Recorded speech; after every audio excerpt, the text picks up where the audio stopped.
తెలంగాణ రాష్ట్ర వ్యాప్తంగా ఒకటే చర్చ. కేసీఆర్ ఎర్రవల్లి ఫామ్ హౌస్‌లో ముఖ్య నేతలతో సమావేశమయ్యారు. ఈ సమావేశంలో కేసీఆర్ ఏం మాట్లాడారు? దేని గురించి మాట్లాడారు? అసలు ఈ సమావేశానికి ఎవరెవరు హాజరయ్యారు అని తెలంగాణ రాష్ట్ర వ్యాప్తంగా కూడా ఒక పెద్ద చర్చ జరుగుతుంది. ఈ సమావేశానికి కేటీఆర్, హరీష్ రావు, కవిత, వేముల ప్రశాంత్ రెడ్డి, శ్రీనివాస్ గౌడ్, మాజీ మంత్రి జగదీష్ రెడ్డి, ఎంపీలు, మాజీ ఎమ్మెల్యేలు, మాజీ ఎంపీలు, అలాగే వీళ్ళంతా కూడా తదితర నేతలందరూ కూడా హాజరయ్యారు. ఈ సమావేశంలో పలు కీలక అంశాల గురించి చర్చించినట్లు సమాచారం అందుతుంది.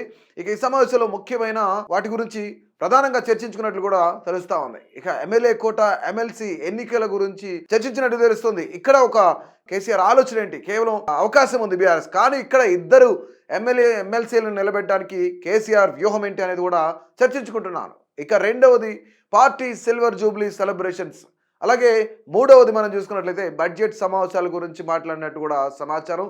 ఈ బడ్జెట్ సమావేశాల్లో ఖచ్చితంగా కేసీఆర్ అసెంబ్లీకి హాజరవుతారని మనకి సమాచారం ఉంటుంది. ఇక మొదటిగా ఎమ్మెల్యే కోట, ఎమ్మెల్సీ ఎన్నికల్లో చూసుకున్నట్లయితే ఒకటి ఆర్ఎస్ ప్రవీణ్ కుమార్ గత ఎన్నికల్లో ఆయన బీఎస్పీ పార్టీకి సంబంధించి అంటే బీఆర్ఎస్ ఘోర పరాజయం తర్వాత ఆయన బీఎస్పీ రాష్ట్ర అధ్యక్ష పదవికి రాజీనామా చేసి మరి బీఆర్ఎస్లో జాయిన్ అయ్యారు. అప్పటి నుంచి ఆయన పార్టీలో చురుగ్గా పనిచేస్తున్నారు. అయితే ముఖ్యంగా ఎక్కడ ఏ అంశమైనా సరే ఆర్ఎస్ ప్రవీణ్ కుమార్ వెంటనే స్పందిస్తున్న పరిస్థితి అయితే ఉంది. ఇక ఆయన సామాజిక వర్గాన్ని దృష్టిలో పెట్టుకుని కూడాను కొంతమేర ఆయన వర్గానికి చెందిన వ్యక్తి కావడంతో, మాదిగ సామాజిక వర్గానికి చెందిన వ్యక్తి కావడంతో ఆర్ఎస్పీకి ఎమ్మెల్సీ ఇస్తే ఆ సామాజిక వర్గానికి చెందిన వారిని కూడాను కొంతమేర దగ్గరకు చేర్చుకోవచ్చు అని చెప్పేసి కేసీఆర్ భావిస్తున్నట్లు మనకు తెలుస్తూ ఉంది. ముఖ్యంగా దీనికి సంబంధించే సమాచారం ఉంటుంది. ప్రస్తుతం మాదిగ సామాజిక వర్గం కాంగ్రెస్కి కొంత దగ్గరగా ఉంది.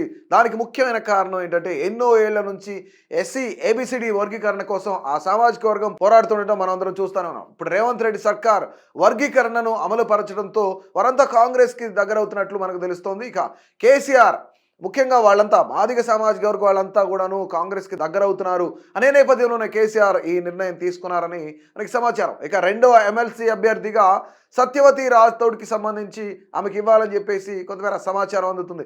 సత్యవతి రాథోడ్ ఒక పక్క మహిళ, అలాగే ఎస్టీ కోటాకి సంబంధించి ఆమెకి ఎమ్మెల్సీ ఇవ్వాలని చెప్పేసి భావిస్తున్నట్లు కూడా మనకు సమాచారం అందుతుంది. ఇక వీరిద్దరితో పాటు మరికొంతమంది పేర్లను కూడా పరిశీలిస్తున్నట్లు తెలుస్తుంది. ఇక మూడవది పార్టీ సిల్వర్ జూబ్లీకి సంబంధించిన సెలబ్రేషన్స్. బీఆర్ఎస్ పార్టీ ఆవిర్భావించి దాదాపుగా 25 ఏళ్లు పూర్తవుతున్న సందర్భంగా ఇక సంవత్సరం పాటు అంటే ఏప్రిల్ 10 నుంచి కూడాను ఏప్రిల్ 27 నెక్స్ట్ ఇయర్ వరకు కూడాను ఈ యొక్క వేడుకలు నిర్వహించాలని చెప్పేసి కేసీఆర్ సూచించినట్టు తెలుస్తుంది. దీనికి సంబంధించి 27వ తేదీన మొట్టమొదటి బహిరంగ సభ నిర్వహించినట్లు తెలుస్తుంది. ముఖ్యంగా హైదరాబాద్లో ఈ యొక్క బహిరంగ సభ ఏర్పాటు చేసి, అలాగే వరంగల్లో మరొక సభ 30వ తేదీన కూడా నిర్వహించాలని కేసీఆర్ సమావేశంలో చర్చించినట్లు తెలుస్తుంది. ఇక ముఖ్యంగా మూడో అంశం చాలా ప్రధానమైన అంశం బడ్జెట్ సమావేశాలు.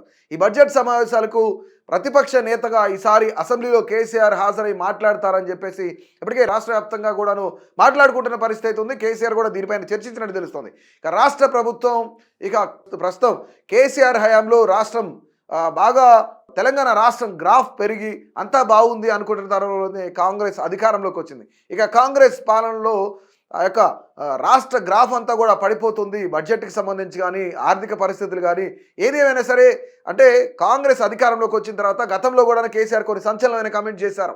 కాంగ్రెస్ గ్రాఫ్ పడిపోతుంది, రాష్ట్రానికి సంబంధించిన కొన్ని ఆర్థిక లావాదేవీలు కానీ వీటన్నిటికి సంబంధించి కూడాను రాష్ట్రానికి రావాల్సిన స్థాయి పడిపోతుంది అని చెప్పేసి కేసీఆర్ కూడా మాట్లాడిన పరిస్థితి ఉంది.